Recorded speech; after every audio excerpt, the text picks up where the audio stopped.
needs a code these days. Hi, I'm Val Pancakes. Joining me tonight on the stack, I have the Lucha Baseball Boomer Hatfield. You can find Hello.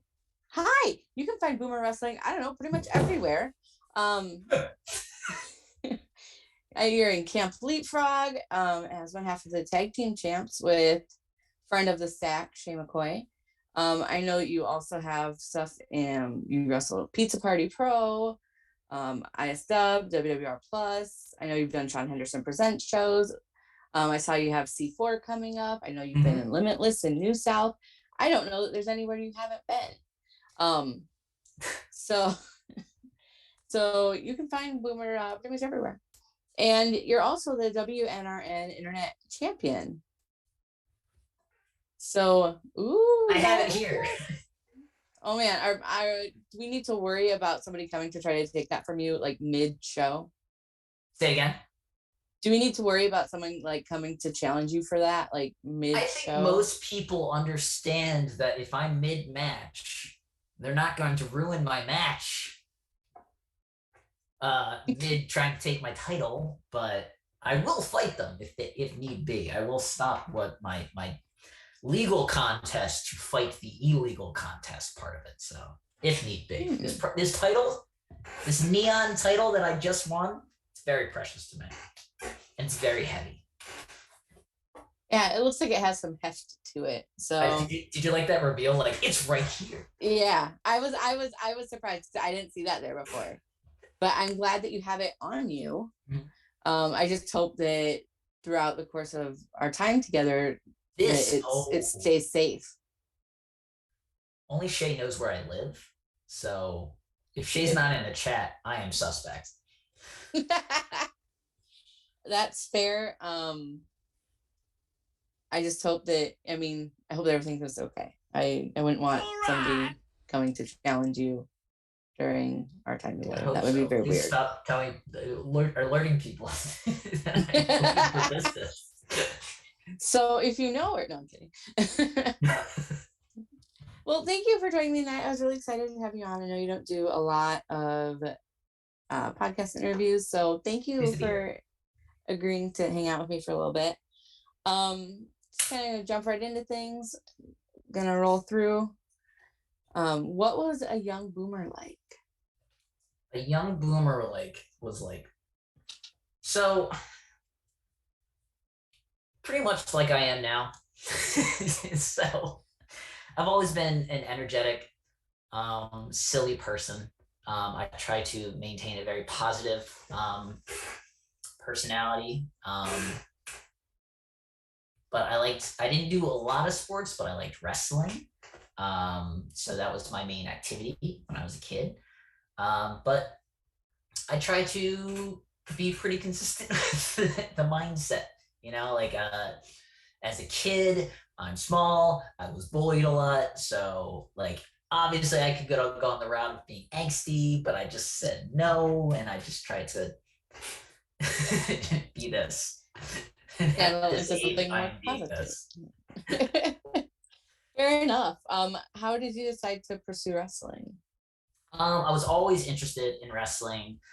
I never was sure if it was a viable option for me, but it was one day I'm just I'm gonna do this, and then Shay helped me through it, just starting it, and kind of snowballed from there. But I was always a fan of just general wrestling. So who has had the most influence on you both in and out of wrestling? Who's had the most influence on me? And it can be two different people or whatever. A lot of comic book characters. Can I say that? Fictional characters? Yeah. Yes. So big fan of Superman, The Flash, big fan of comic books and stuff like that. So they were characters that I very much looked up to as a kid. I read everything that I could find about them, and they were just characters that I looked up to a lot and tried to model a moral code around, if you will. No, that's fine. So What has been your greatest achievement in wrestling? Greatest achievement. Just there's a few. The moment where I beat my dad for the mask. That was kind of the culmination of my first year of wrestling.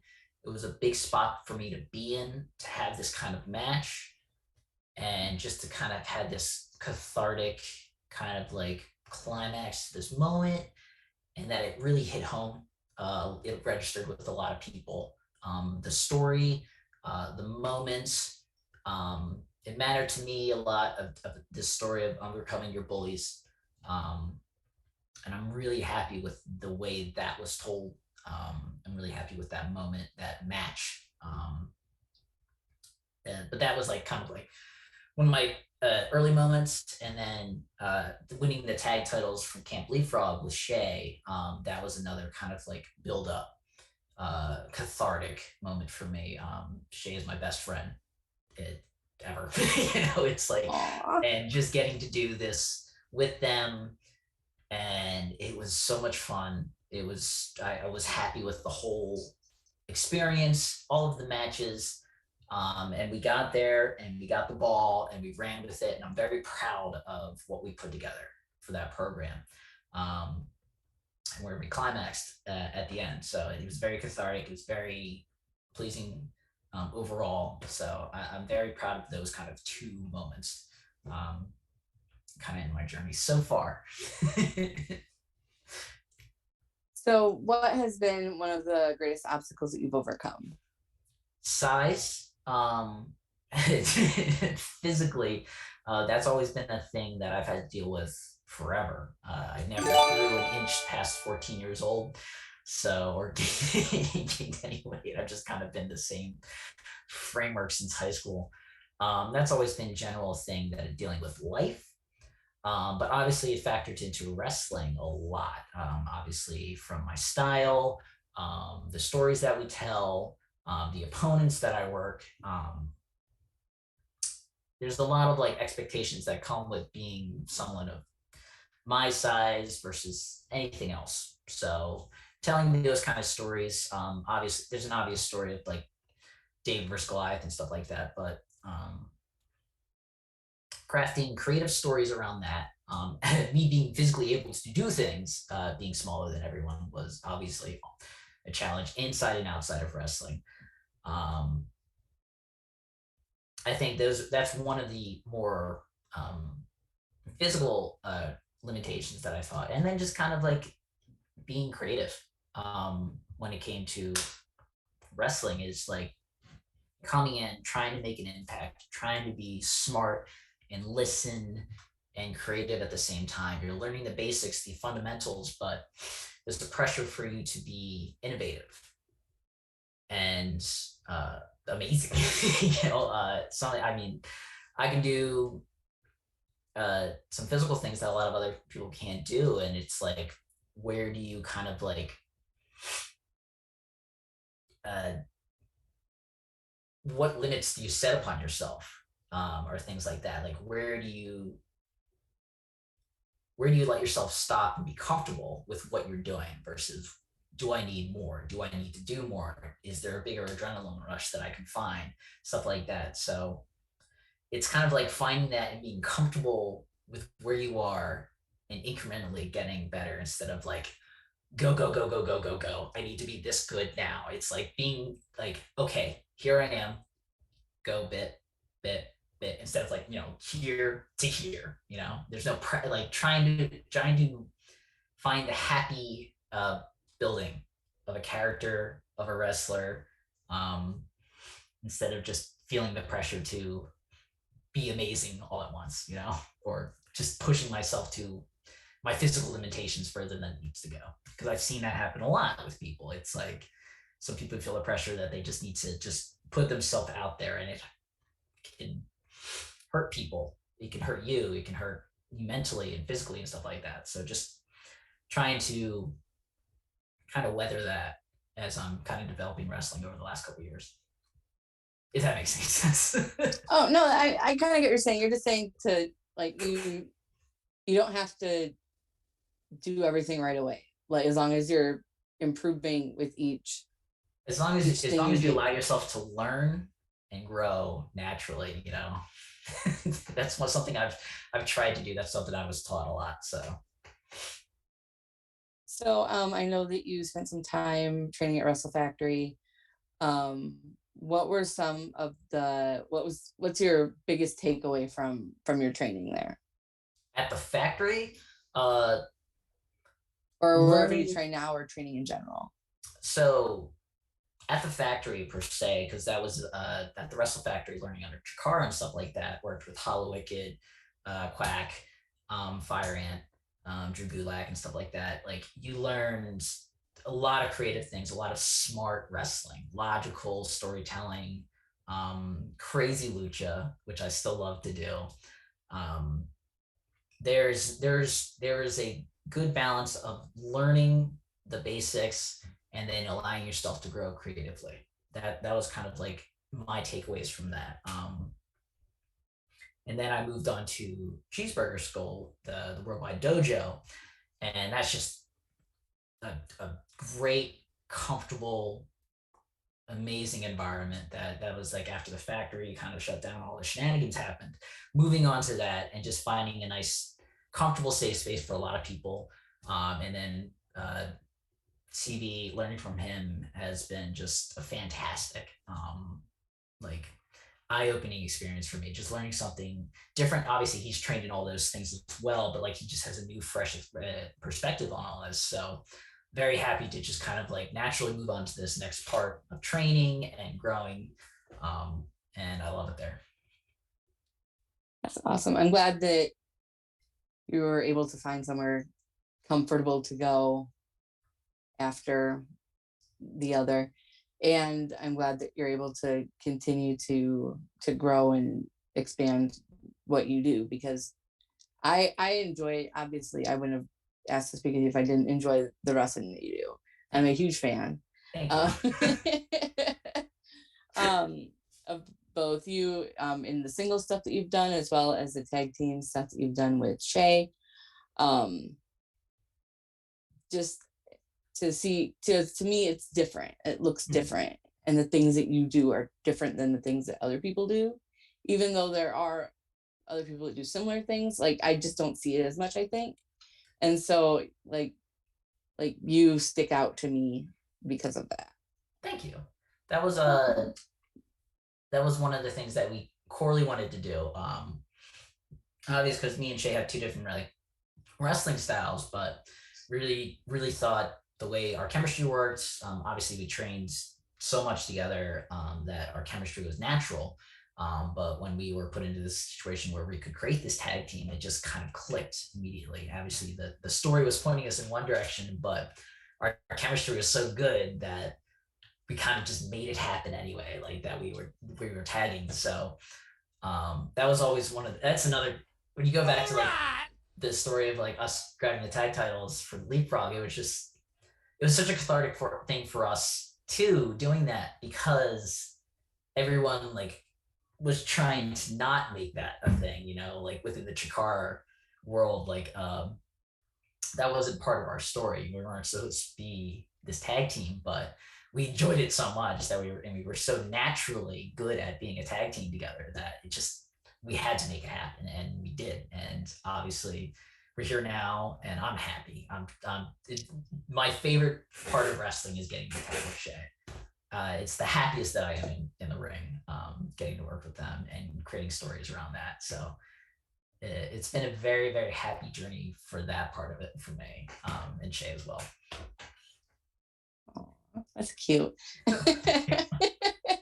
But I love watching your match. I loved your match from Creep Frog. I thought that was great. Everyone check out Creep You. Frog. That was me. That was a different person. That was an ant.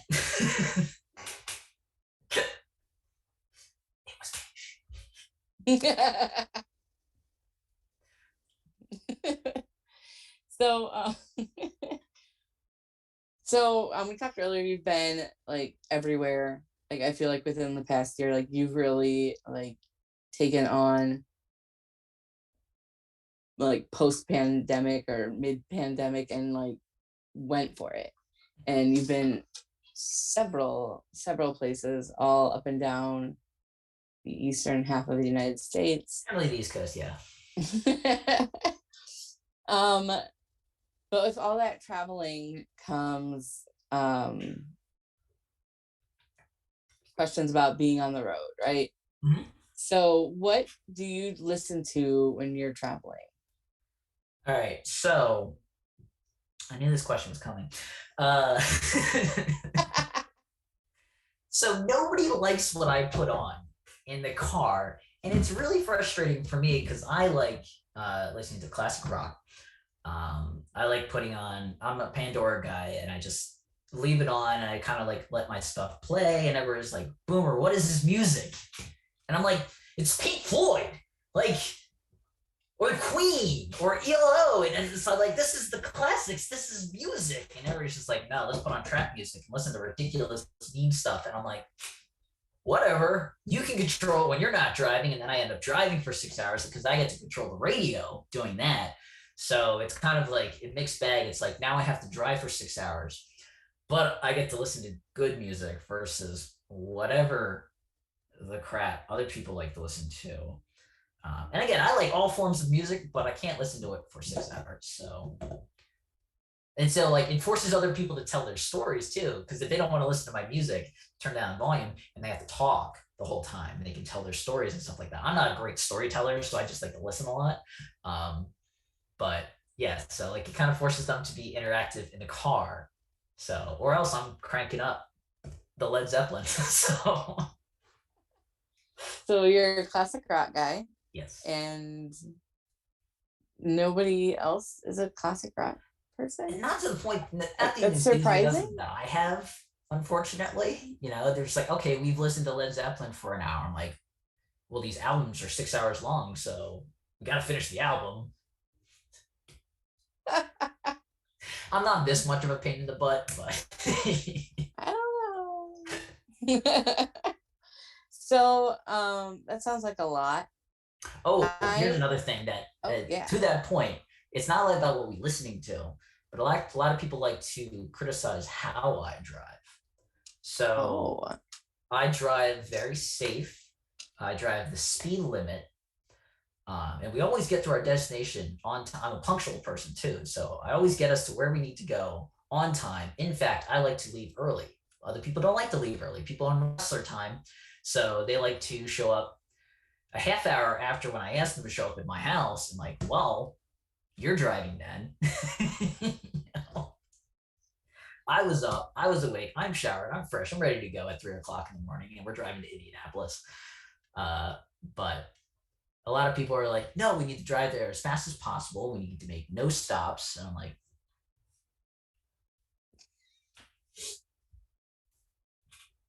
I'm fun, safe, enjoyable to drive with. But some people call me a grandma. Well, I mean, it's better to get there slowly and safely than not at all. Mm-hmm. I'm fast in the ring. I am comfortable and slow on the road. If we take nothing else away from tonight, let's take away that. Yeah. You are fast and reckless in the ring, but you are punctual and super safe, and you do nothing that would hurt you on the road.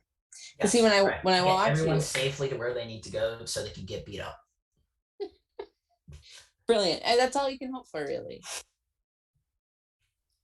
I won't let anybody slander your driving around me. If I hear that, I'll be like, no. I hear that he's very safe.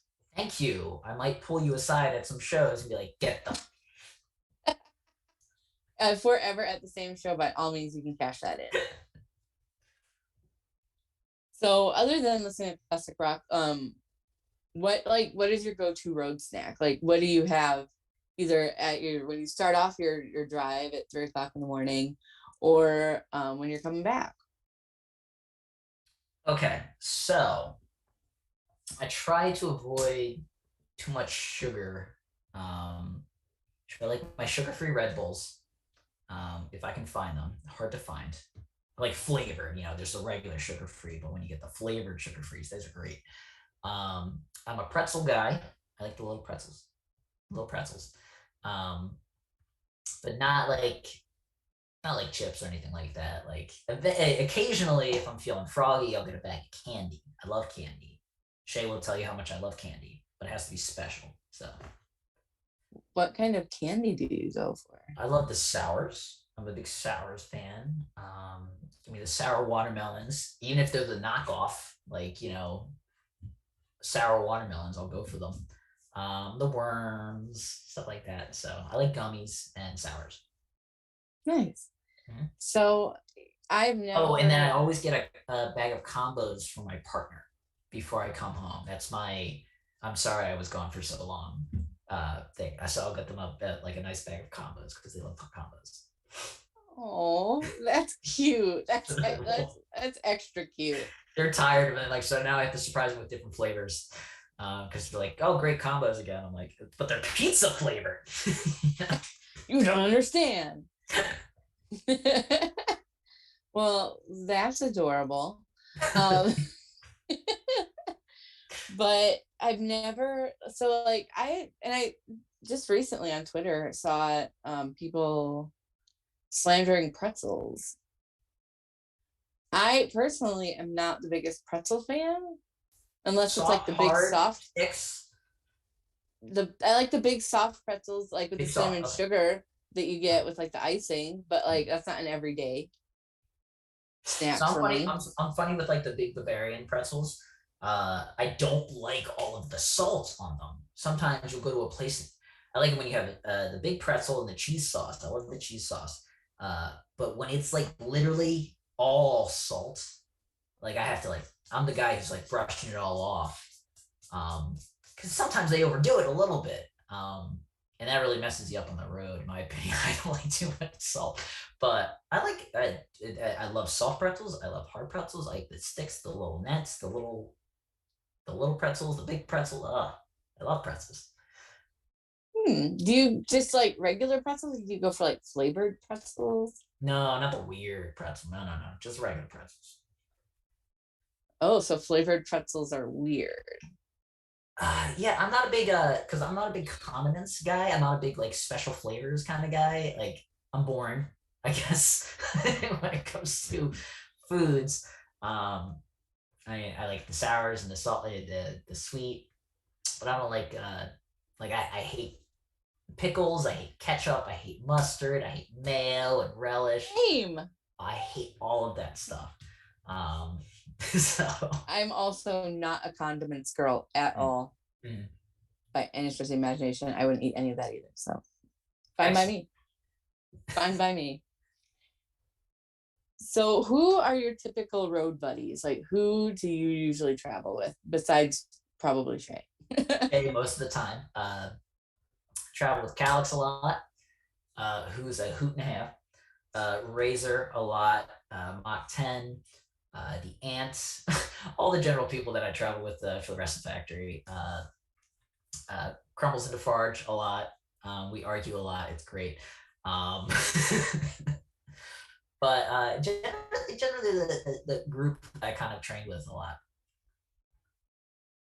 So what has been one of your favorite cities to visit to wrestle in?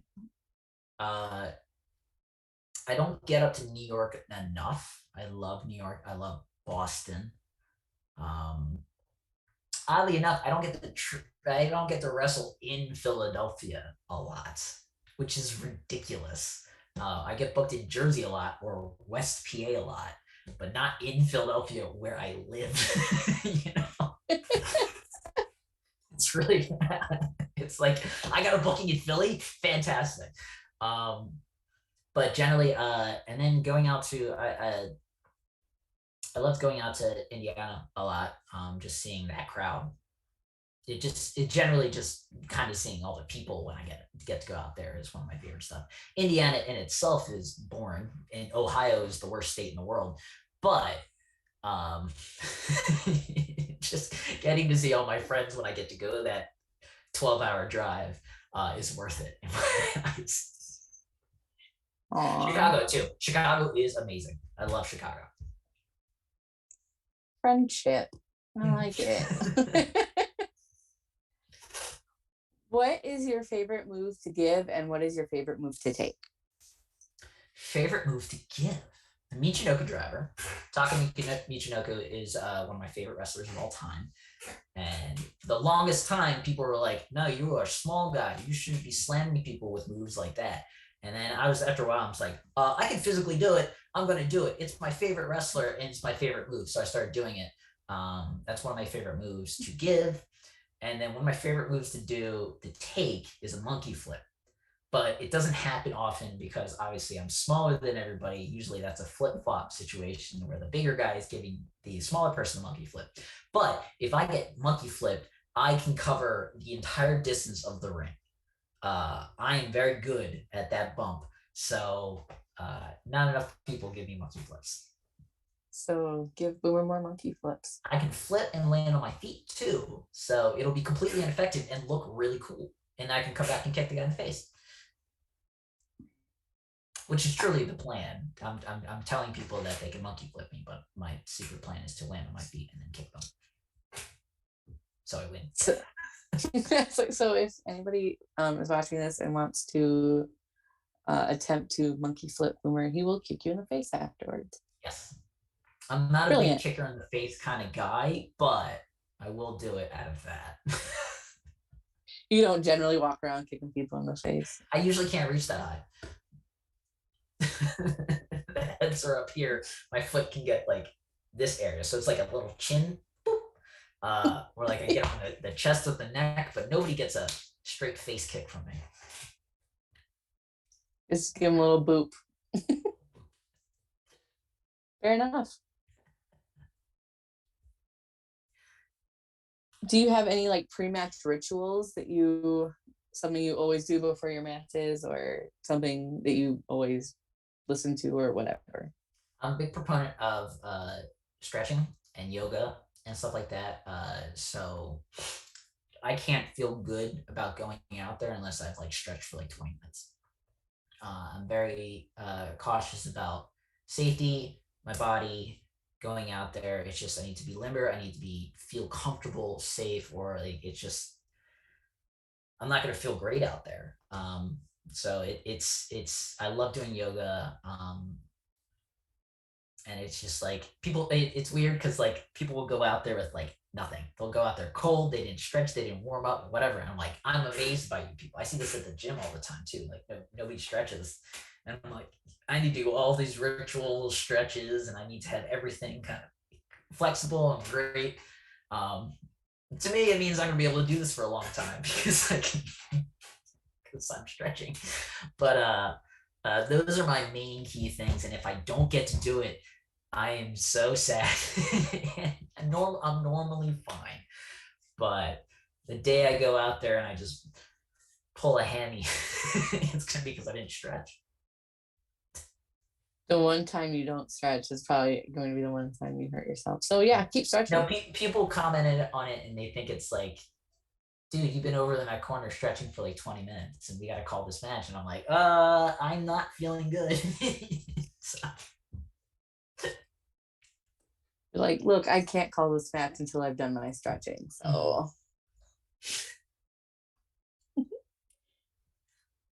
So if you had an action figure of yourself and it was like one of the talking ones and it could say phrases, what would you want it to say and what accessories would it come with? Well, da-da-da-da-da, charge. That's the most important thing. Because I guess that's my catchphrase. And then accessories. So funny that you mentioned that, because one thing I noticed that I don't do well as a wrestler is have cool presentation gear. I come out to the ring like in a t-shirt and like my gear looks great. I love all my gear and the masks are beautiful, but I don't have like a cool thing that I wear, like a cape or anything like that, or a coat and stuff like that. I'm like, well, I spent all this money on this gear and now I have to build another thing that I only wear for like 10 seconds. And it's important because it looks cool and it catches people's attention when you come out to the ring. So accessories, a really fancy baseball bat, maybe with spikes coming out of it. That I won't use. Are we gonna get Deathmatch Boomer or and then a really really cool cape, something with a giant collar, like a Doctor Strange kind of scenario. Nice. So are you going to get a cape made? No. Are you going to get a fancy, scary looking baseball bat with which to make that hit people? myself. I can make that myself. If I ever turn evil, I will make sure I get those giant like railroad spikes and get like a really good quality wooden bat, and kind of like figure out how to do that correctly. It probably doesn't match well. I had to really think about this. What kind of nails would I use? They have long nails. You Yeah, wouldn't like want to normal use nails, would you normal want to nails. use like real nails though? Like I would be worried about accidentally stabbing my own self. Right, you don't want to do that. No. Yeah, no, you Plus want you to have to think you have to you put travel the with you this take the thing. nails, you stick them through, and then you put like little rubber thingies at the end. So you like when you practice hitting people with it, it's like boom, boom. It doesn't hurt at all. But then when you're in the real life scenario where You have to have like safety bludgeoning, caps like they put on like the cat claws or whatever. yeah, or like the corners for like babies, like the little corners. It's the safety gloves of the weapons that you use in the death matches. Yeah. So I'm hearing Boomer death matches Never. on the It's never gonna. horizon. I'm being silly. It's never gonna happen. Nobody in the chat ever better think this is gonna happen because it will never happen. I don't want to put any rumors out there. So there will be no Boomer death matches in the future. Yes. Ever. Yeah, probably never. It's not my bag. Respect and love everybody that does it. Shay has done some hardcore matches as well. I don't know if you saw the match where they got bludgeoned in the top of the head by a chair, and they had a welt this big. It was hilarious. If you search back, they can probably find a picture of it. But it was like a stray chair. It wasn't even like a chair shot. It was just like a chair that was thrown into the ring, bounced up, and went. I'm like, I don't need that in my life. I mean, yeah, I wear a mask, so like I won't see the nubbies, but I don't need that. Yeah, no, I wouldn't need that either. Yeah, no, I mean, you were at the ISW show where you watched the Lego match, and people are insane. People are insane, and that was highly entertaining. Match. Not for me.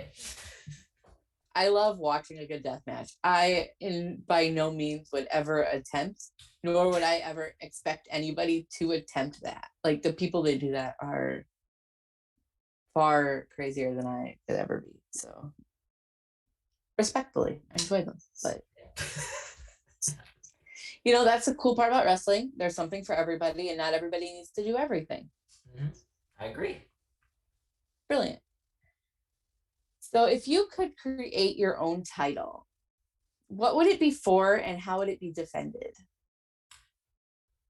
So my favorite wrestling title of all time was the WWE European title. I would like that to be resuscitated in some kind of form, but like only defended in Europe. So I'd like to win that and then travel to Europe and only defend it in Europe. And then booked strong, so I only win it so I get to travel a lot. That's what I want. But you would have to win it. I love a little good light heavyweight or cruiserweight kind of like division as well. So I'd love to create something fun for that. So a European cruiserweight that you can only win in a European cruiserweight. Combine the two. Well, that's more unique. That's brilliant value. That's fantastic. So the European cruiserweight division. So I get to do cool matches in Europe, booked strong, so I get to stay there for a long time. Fantastic. I love it. I think somebody needs to make this happen. Won't be me personally, but I think somebody should. I would watch those matches.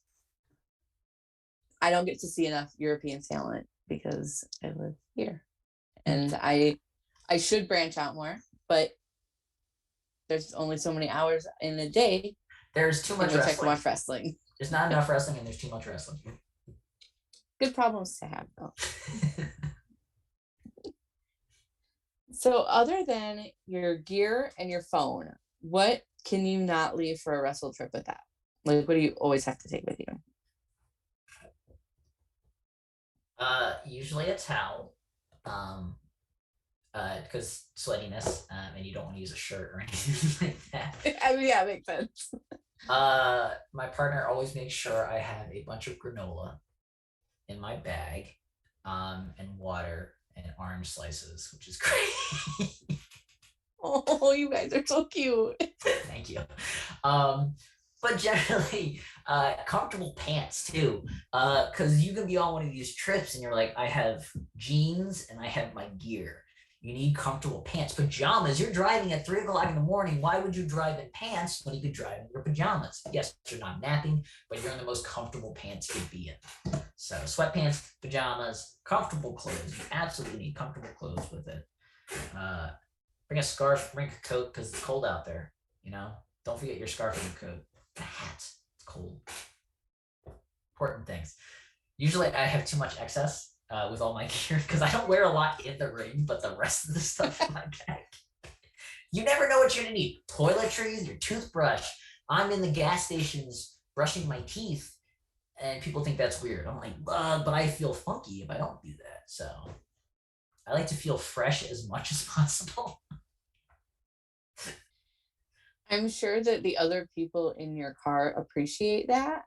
They stink though. It's ridiculous. I'm driving this weekend with Calix and Razor and Shay, and they better bring their deodorant and their toothpaste because I ain't sharing. I wouldn't share deodorant, but I would share, well, maybe if it was the spray on deodorant.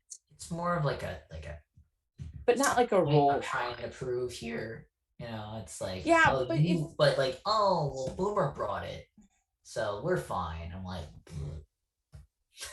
yeah, but it only hurts you if you don't let them use it. The point is, I'm going to share it, but under protest. You'll put up like a good fight that you're not gonna share it, but I will shame them, but they'll still get what they want. It is known. Yeah, if it was like either you use my toothpaste or you have like funky breath, like here's my toothpaste. Yeah, no, they're getting my toothpaste, not my toothbrush. No, never. Oh, toothbrush. No, I don't share that. I don't care if we are blood shit. You're not getting my toothbrush. You can put your toothpaste on your finger if you have to. I've had to do that. I have done that in the past. Totally is acceptable in the moment. Right? If the option is either nothing or use my finger as a toothbrush, then I'll go for it if I have to. It's not my first choice, but better than no choice. Right?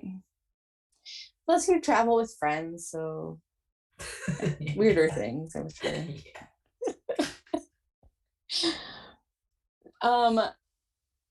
What is a wrestling word that you use most outside of wrestling? Gimmick. I call everything a gimmick. I'll talk to my partner or people at the gym, like, oh, what's this gimmick or something like that, or talk about something from work, and they're like, what? And I'm like, oh, thing, or John, or something like that. People from Philly understand John. So I say gimmick a lot. And then a phrase that we used a lot at the factory was dope. Everything was dope. So I started saying the word dope all of the time. And then it was great because it caught on at work. So everybody at my job started saying dope. And I'm like, I did that. But then I'm like, well, they did this, but I did it here. So this is my word here. So I feel responsible. And it's great. And I still say dope, 4 years later. I seem to go through like phases where I use different words like a lot and then I like retire them for a while. Mm-hmm. But I've been on like a dope kick lately. So everything's been dope for me. It's a dope word. Dope is a dope word. I'm way too old to be saying this. So I'll just take my walker and go. But anybody can say that. It's like a word from the 80s. Like, we're fine. So With all of the travel that you do, which is an extraordinary amount, you have to have like at least one good travel story, either something that was like really like crazy or something that was really funny that happened. So if there's a good travel story that you can share with the room here, and you can go ahead, and if you need to like protect anybody's name and use an alias, you can certainly do that. I don't want anybody to get canceled or outed or be uncomfortable for it. So I mentioned earlier, I'm really bad at storytelling.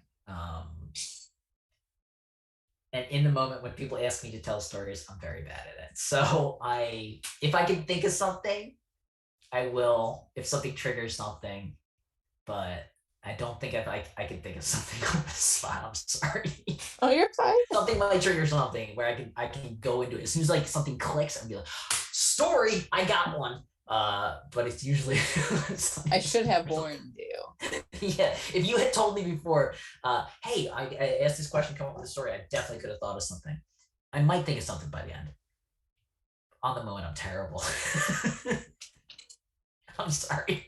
You're fine. You're absolutely fine. Oh, here's one. Okay, I got one. Okay, so this goes back to so this was a trip from Limitless. I'm traveling with Hermit Crab, Calix, and Travis Huckabee. Go Hive. We are traveling back, and we're coming back from the show. And I have fallen asleep in the back. So it's me and Crab in the back. I've fallen asleep. Travis, I think, is driving. Calix is up front. But I'm having a nightmare. I'm having a legit nightmare. And I wake up, and I've just had this vision that we crashed. So I wake up from the back seat. I jump to the front between Calix over here. Travis is right here. And I just go, oh my God, watch out.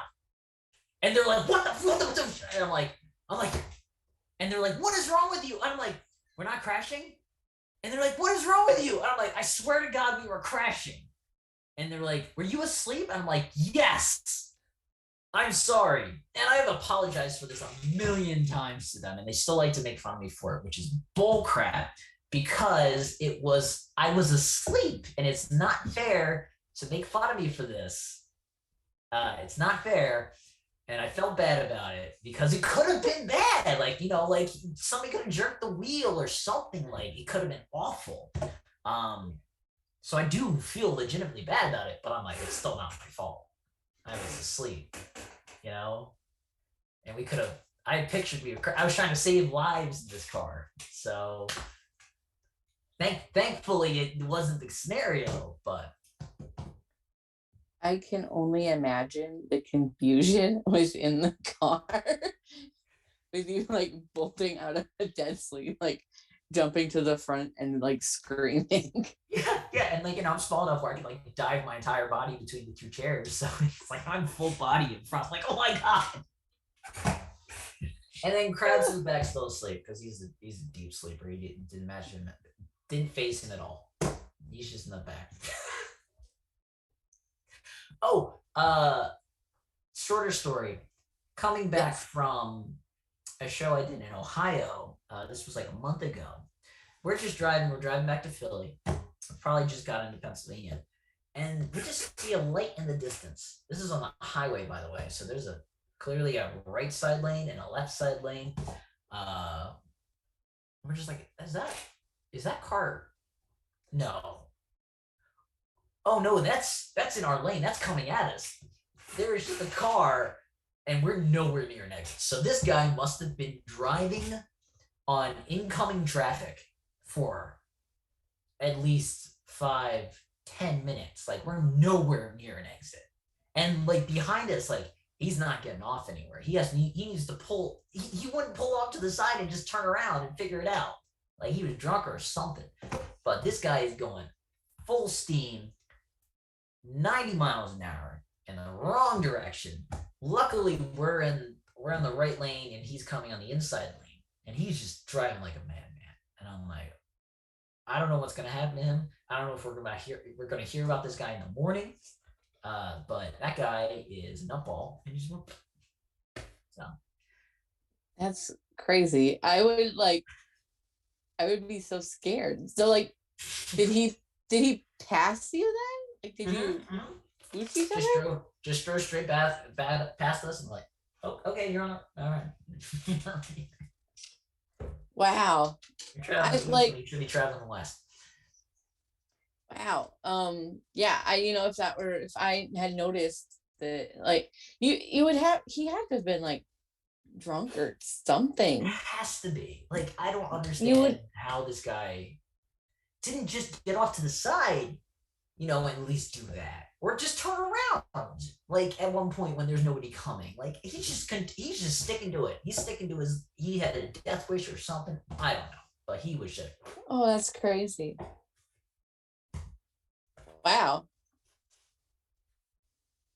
So, a couple more questions and then we'll transition to questions from chat. I know that we have a lightning round coming up. Mm-hmm. So we're getting ready to wrap things up here. This is so Twitter has this thing called Spaces. This question has come from Twitter Spaces. What is the biggest animal that you could take in a fight with just your hands, no weapons? Biggest animal I could take in a fight, no weapons. I respect animals and nature. You can pretend it's attacking you. Right. No, and it's not like I respect them as in like I wouldn't hurt them. It's like, oh, an animal can kick my butt. It's like a kangaroo is just gonna kick me in the face. Oh, Travis is in the chat. He probably knows the story I was just telling. Travis, thanks for being in the chat. What's an animal I could take? I could probably take like a snake. I'm short, but I could kick back a snake. I couldn't take like a monkey. Would be crazy. Like they'd be koala, small bear. I could take a small bear. Do I have any? No, bare hands. So with my bare hands, I could take a small bear. Travis wouldn't like that. He loses to bears all the time. Well, that's his problem. It is his problem. He needs to come to terms with that. What take? I think I could take an ostrich. I got some good ostrich. I could do it to an ostrich. Ostriches are pretty big. They're pretty big, but I'm pretty good at taking down big things. I think I could give that guy a nice rana. Spike him. Nice boomerang into the dirt. No, I want to see you rana an ostrich. I got him. So, how do you take your pancakes? Covered in butter and syrup, but nothing crazy, nothing like special, like in the pancakes. I'm a huge French toast person, so I love French toast. I have a podcast called The Toast. No, no, I'm a big French toast fan, but I also love pancakes and waffles. But pretty regular fashion with the pancakes and the waffles. French toast, I can get a little crazy with the powder.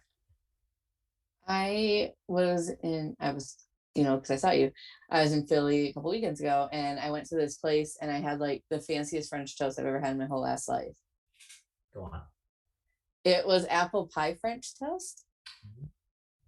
Okay. And it was, what was that place? Green eggs or something? Okay, she's saying I grabbed the wheel. I didn't grab the wheel. Did you grab? No. I didn't grab the wheel. I just like threw my hands up. He's crazy. My hands were in their faces. I didn't grab the wheel. He's crazy. I don't know. Travis is saying that you grabbed the wheel. That's what he's saying. Travis doesn't know anything. Travis is not smart. I'm kidding. He's brilliant. I love that guy. But I did not grab the wheel. No, my partner would love that French toast. Where was this? It was I want to say it was called like Green Eggs or something like that. Yes, you know the place. I know exactly what you're talking about. 10 of 10 would recommend the apple pie French toast. It was so fancy. I was just like, I'm not accustomed to all of this, but it was delicious. What? I'm pretty sure I've been on a date there. It was a nice place. And you're from the area, so that's even more interesting. So what would you tell a 10-year-old version of yourself if you could just like travel back into time? Go back in time. You're not growing an inch, so stop imagining yourself to be 5'10". It's not happening.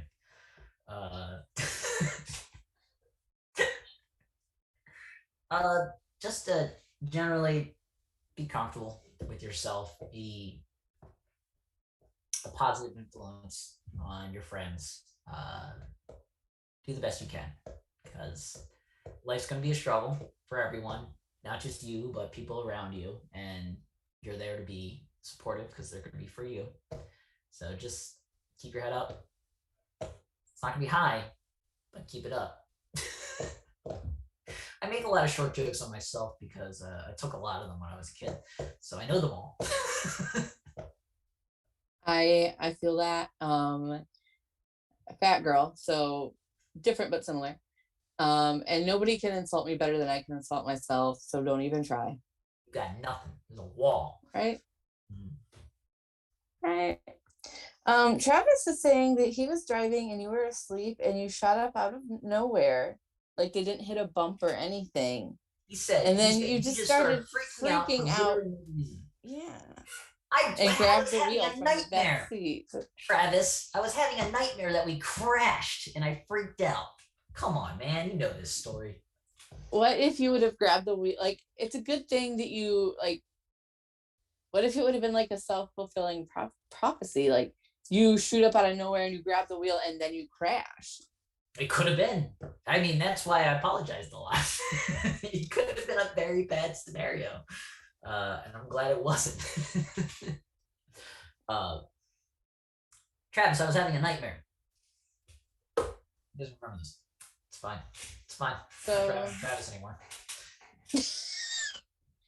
So it's a good thing that Travis had the like wherewithal to like not let you grab the wheel and to keep the car on the road. So good job, Travis. It was fantastic. He thinks he needs to defend himself. I'm sorry, I didn't be distracted by this. He thinks I'm not trying to defend anything. Like I'm happy that Travis was able to keep us fine. Like I apologized and I said I'm sorry, but I was having a nightmare and I freaked out. Like that's it. That's it. He's prepared to give his side of the story. Like I'm arguing with him, but I'm not looking at this chat anymore. I'm getting distracted. I mean, Travis, if you want to record a statement, we would be happy to release that. Travis, go on to Spaces and state your case. We'll be there in a bit. Don't worry. If you want to give a statement, we'll be happy, and we can probably tack it on to the end of the episode before we release it on YouTube and Spotify and all. This is my episode, no Travis. Well, I don't want there to be any loose ends here. In this specific instance, on the stack. That'll be his time. Well, keep that in mind, Travis. If you ever want to be on the stack, open invitation, and you can certainly tell your side of the time when Boomer tried to grab the wheel or not grab the wheel. I don't want to take sides. There's no wheel grabbing. It was just a very panicked Boomer feeling we were about to die. So I'm going to kind of set like a scene for you. So if you just want to like take a journey with me, like mentally, yeah, exactly. Thank you. Take the journey. So you're like, it's the middle of the day or whatever, and you're like, I'm hungry. I want to get something to eat, right? And I'm like, and you're like, no. I want something like sweet. I want something sweet. So you go to the store and you're like cruising around the store. And you think, you know what I really want? I want some cookies. And you think, but I don't want just any cookie. No. You get to the cookie aisle and you think, I want America's favorite cookie, which is the Oreo. So you go to the Oreo section and you've already told me that you don't like weird flavors of stuff. So you're not going to get any of those like weird flavored Oreos. There's a multitude of them now. You just want like the OG, like chocolate cookie, white cream center Oreo.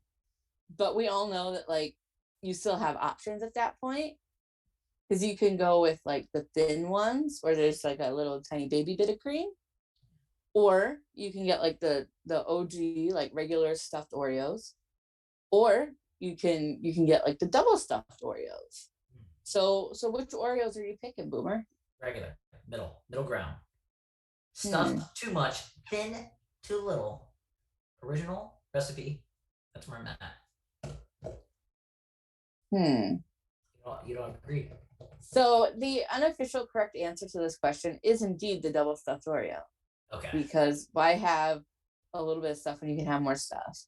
Sure. But I respect how your opinion on the single stuffed Oreo. Even though it's wrong. And I mean, it's not technically incorrect. It's just unofficially incorrect. Gotcha. So, I mean, we'll let it pass. At least you didn't say the thin ones. What about the uh-ohs?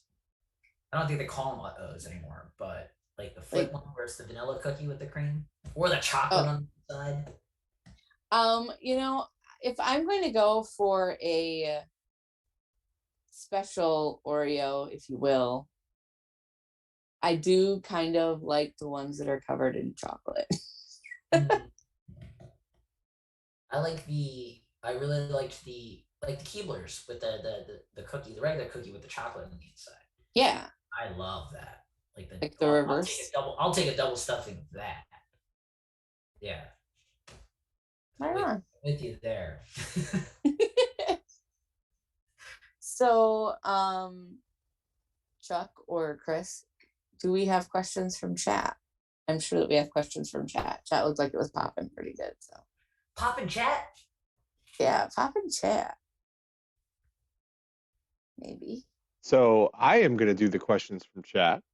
And we're going to bring the captain back in after I do questions from chat. But the chat was popping. Lots going on. I'm going to try to read back some of the great puns that were going on. And with that, as I say that, we get rated by Chavez Club at a party of 13. So welcome to the stack. Val, give him the intro. Tell him where we're at.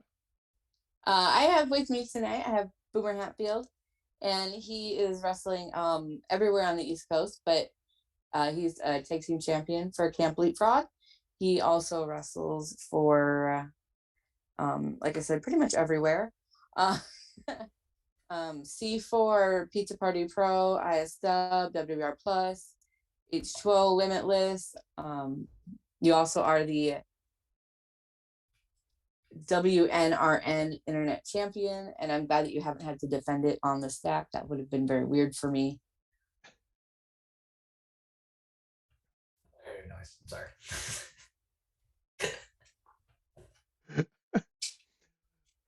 Well, welcome, Raiders.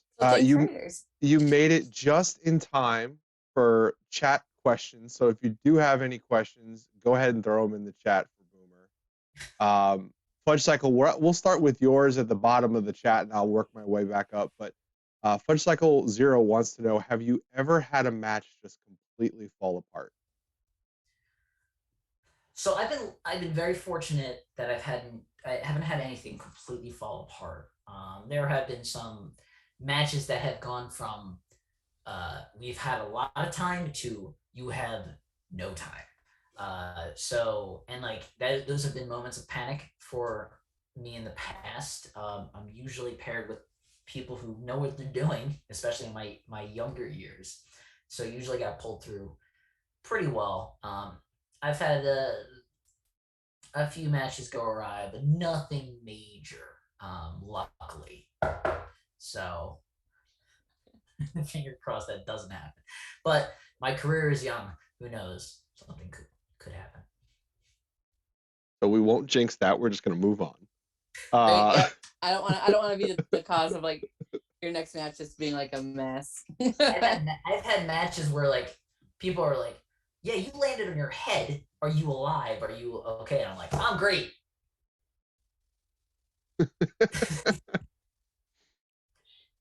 And then you have a nightmare and try to grab the wheel. Nah, that we good.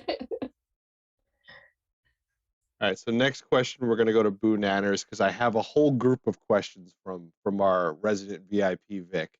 But first, we'll go to Boo Nanners, who wants to know the combo flavor of choice. What is your preference to the combos?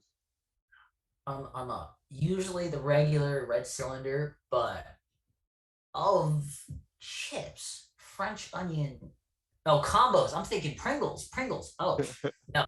Sorry. Combos. Uh, regular pretzel or just the blue bag, regular one. All right, and then go ahead and just tell us Pringles because I'm interested in that now. We need to know Pringles now. Regular and then French onion is that's the only French onion chip that I like. So I'm not a big Pringles person, but does it work when you actually take different flavors and put them together? Like, is that an actual thing? I wouldn't do that because I'm not a madman. That sounds awful. Okay. And they do have a commercial about it. I just was wondering. Yeah, because they want you to buy more Pringles, man. Oh, they didn't get me. 3 stacks, and you're like, wow, we just sold 3 of them to these guys. Now they're gonna combine them into weird combinations. All right, not about it.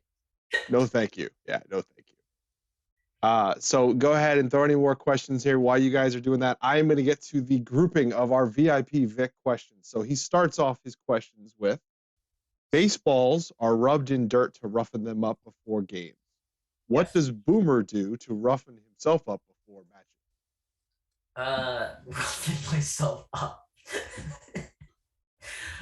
Well, there's a thing that wrestlers will do, or people before they perform, is they do a lot of like calisthenics to kind of help their muscles pop a little bit more. It's really dumb.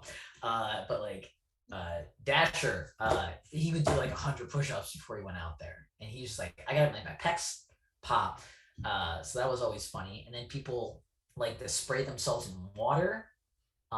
That's weird. But me, I'll take a little like mound dirt, rough it up so it makes it harder for anybody to kind of grab my head. Because when they grab it, it's like, ow, what is that? So whenever you watch a match with me and somebody grabs my head and they go, ow, that's why. All makes sense. But no pine tar. No, I don't believe in that. That's against the rules. Yeah, no. Yeah. You're a rules guy. Vic again, are the leapfrog belts real wood? Yes. Real. They are real wood and real heavy. The belt itself is a weightlifting belt, so that's real thick. There's 2 metal clamps on the end of them, so those are legit. The Crusher made those. She's a fantastic artist, but she handmade them, hand embossed them and burned them with like the logos and stuff like that. Fantastic, great job. They're very cool and they're very original, which I think makes them so cool. You just never seen a championship like that. So, Rich Mahogany, Fudge Cycle Zero says. Best roadside attraction that you've been able to go to. Think like largest ball of yarn. Nobody likes to stop. That's the pain. Nobody likes to stop. Everybody's just like, let's just get home. You see something cool, you see an attraction. We're going to Dutch Kingdom. Nope. So we didn't get to stop, but me and Wheeler Yuta were traveling to Ohio once. And God, I forget the name of the town, but they had the Cartoon Network Hotel. It was like the coolest thing. It was a super weird town and it had a funny name, and I forget it. You probably look up the Cartoon Network Hotel and find the name of the place. But I was like, I need to stay there right now. Like, we don't need to go to this wrestling show. We should just take a day and like go to the Cartoon Network Hotel and go in their spa and just chill. Lancaster, PA. Somewhere in Pennsylvania. Yeah, the captain's in the chat. He thinks it's in Lancaster, PA. It's close, but it's like a weird town name. It's close to, it's in the Lancaster County, probably. Gotcha. All right, one more from Vic. What is the most annoying thing wrestlers ask to borrow besides tape?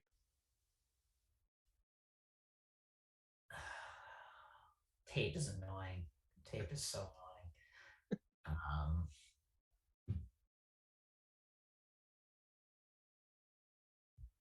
was the most annoying thing? Oh, knee pads. Whenever when a wrestler tells you they forgot their knee pads, you're like, oh, can I borrow your knee pads? And I'm like, oh, I just wore the knee pads. Or I'm gonna wear it later, so they're stinky and smelly. So I always bring an extra pair of knee pads just in case somebody needs to borrow them. I would not think that ever. Like I would think that would be something people would remember. No, I mean people forget pieces of their gear all the time. Knee pads, no boots. Nobody's to borrow my boots because my feet are tiny. But yeah, no, I've lent people knee pads on at least 2 or 3 different occasions. Was it the same person or different people? On the last, was it the last Leapfrog show? I think Shay borrowed a pair of my knee pads with the laces on the side, the silver with the stitching on the side. So you can probably see those. I think when we wrestled the main event, they wore my black and orange knee pads because they forgot them. Ooh, little Easter egg. I like that. Oh, we got another one in the chat from Fudge Cycle. Have you ever taken a spot and immediately thought, never again? I got a doomsday device once. I was on somebody's shoulders, and they told me they were going to just kind of give me a shoulder block off of it, so I would be able to bump safely. They decided in the moment to give me a draw kick to my face, and I almost died. So now I don't trust anybody when that happens. Fair enough. Mostly that, or getting like a straight kick into the back. They call it a scorpion kick or a victim kick, where they kick you right in the spine. Some people you saw it in the Indies all the time, like the early O's. Everybody did a victim kick, so those are terrible to take. Or a back chop. Somebody put you over and just fucking whack you with the back chops are the worst. Pardon my French earlier. I was gonna say you must really hate them. Yeah, because you used a swear. I used a swear word. Yeah, no, people will shoot that on you. Big cows will shoot that on you. Give you a big back chop. Yeah, that's not a dude I want to take a back chop from. Not that I want to take one from anybody, but specifically. Well, I think that's it for the questions from chat, but I do have a little bit more because I want to shout out Fudge Cycle Zero because they were on point in the chat for most of the chat. Here's some of the statements that were made. What's the relationship between a baseball and a pancake? They both have batter. I don't want to get off base, but this conversation has been a ball. Yeah. Yeah. Good stuff. And nice to watch an interview that really covers all the bases. Every single interview should be like this. They double their audience and bring in triple the guests. All around home run. Nice. That is a lot of baseball puns, and I appreciate that. I like wordplay. Yeah, the dad in me loves all that. So,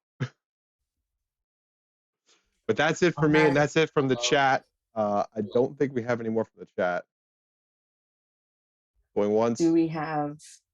Going twice. I think it's time for my favorite part of the interview. No, this is not it. Captain, are we there? It's actually time for the worst segment of the podcast. It is time for the lightning round. There's a whole video. I wish that you could see it. There's a whole intro video. And I'm sure Chris is queuing that up right now. There we go. Hundreds of questions coming across the screen. Oh my God. Did you get them all? Do you have answers for all of them? No. Oh, okay. Nose or ears? What is that? We're just going to scale it down to 10. So, Boomer, I got 10 questions as fast as we can. Are you ready, sir? Just got to make sure nobody's sneaking up on me. Yeah, I'm good. I'm good. Okay. Number 1, peanut butter, chunky or smooth? Smooth. Is double dipping at a party ever acceptable? No. Cake or pie? Cake. What's your favorite family board game? Chess.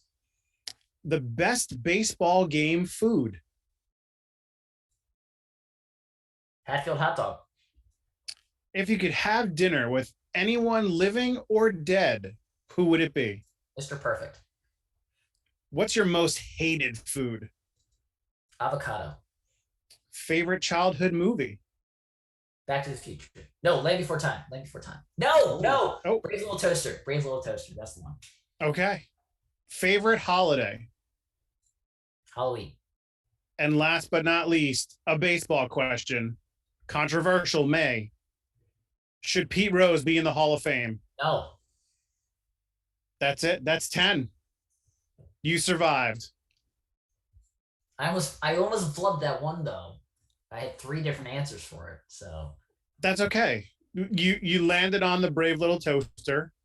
but all 3 were great answers. Mm-hmm. Ferris Bueller's Day Off is a good one too. No, 4. 4. Jurassic Park's great. Oh, 5. Teenage Mutant Ninja Turtles, one from 1990. 6. That's an amazing one. And the second one. 7. Third one, no. I'm good with 7. I'm good with 7. 7. 7. The Fantastic 7 favorite childhood movies. Last Action Hero. 8. Great movie. The Elegant 8. Independence Day. 9.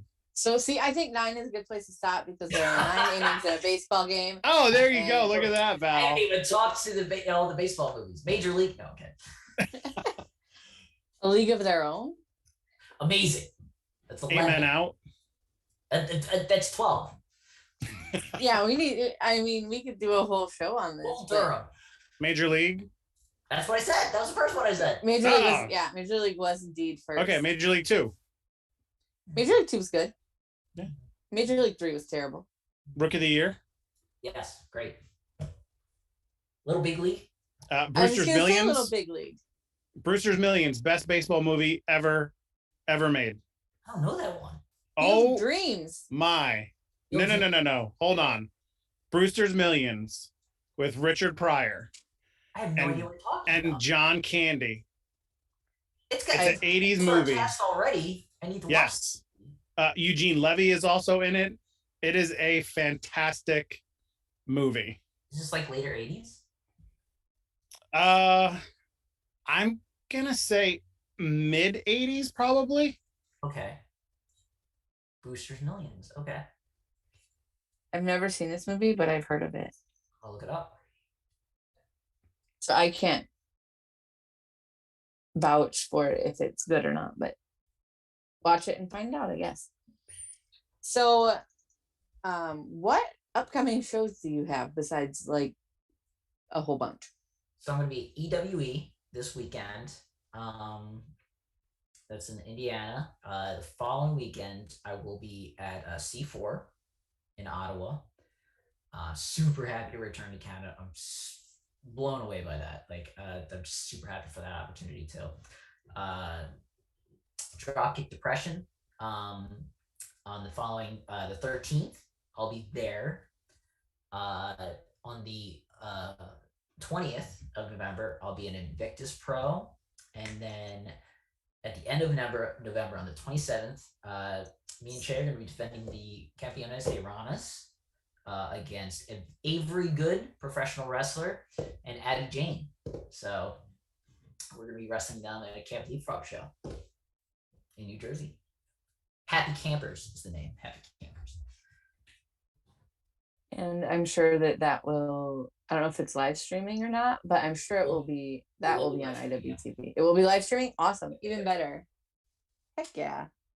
I always like when they live stream the Leapfrog shows. Those are like must watches for me. I like when I get to beat up my dad on a live stream. It's more satisfying that way. I'm sorry. I mean, I think it's fine. Well, on that note, where can people find you on social media? I know that you have Twitter. I don't know. Do you have Instagram, TikTok? I don't know what you people use anymore. Boomer Hatfield on Twitter. You can find me on Instagram, Hatfield City. I am on Facebook, but I don't really use it often, so I rarely check it. But otherwise, I'm on the Instagram and Twitter. And if someone wants to buy pieces of merchandise with your face on it, where do people do that at? Hatfield and McCoy, Big Cartel. There's a link on Twitter that you can find a link to the store. That you can find both Shay and my goods in the same store. So we got hats and shirts and prints and shenanigans. We got it all. Heck yeah. Well, thank you so much for joining me tonight. It's been super fun talking with you. This has been The Stack. I'm Val Pancakes. This has been Boomer Hatfield.